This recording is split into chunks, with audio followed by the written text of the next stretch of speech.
The U.S. had wanted, before the death of Benazir Bhutto, to have, hopefully to have Bhutto elected and help the U.S.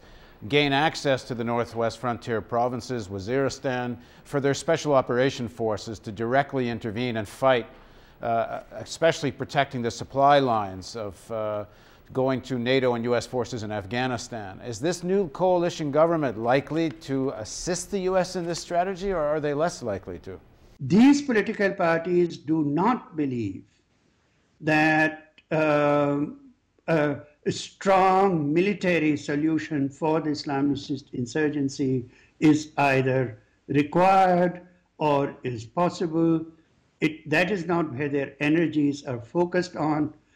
And they also believe that the few things that the Pakistan military has done very much on the instigation of the United States, like that famous notorious attack on the Lal Masjid, the Red Mosque in Islamabad. They believe that it was overdone, that there were other kinds of solutions that were possible. So they are already distancing themselves from extreme military action against the Islamicists. At the same time, at the electoral level, they have swept the Islamicists out of the electoral game altogether. When Musharraf staged his coup and came to power, he had quite popular support in the early days of his regime, partly because Benazir Bhutto, her now widower, Sharif, were all accused of tremendous corruption, and there was a great deal of cynicism towards that whole, both parties and both leaderships.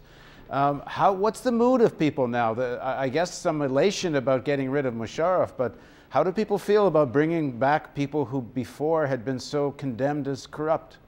Yes, there is corruption among the civilians, but the corruptions of the military as an institution and the corruption of the generals as a class of people is so very much greater by comparison that we just have to live with what we have.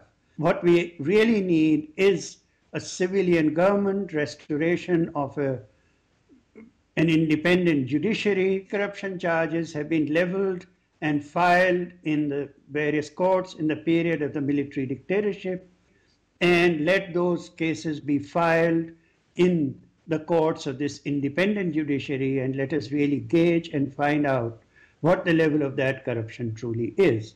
But the general mood is that the military as an institution is so very much more corrupt that they are hardly the people to lift their fingers against the civilian politicians. Most people, I think, in the West think of the Pakistani military more or less as militaries in Western countries, but they play quite a different role in Pakistan.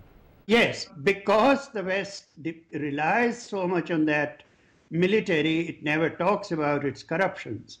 Those corruptions have been very well known in Pakistan. It is well known that Pakistani generals today are probably wealthier than the Latin American generals that arose out of the Latin American dictatorships and so on.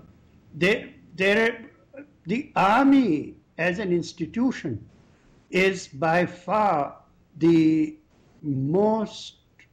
wealthiest institution in Pakistan, and it's about time that we started documenting these things.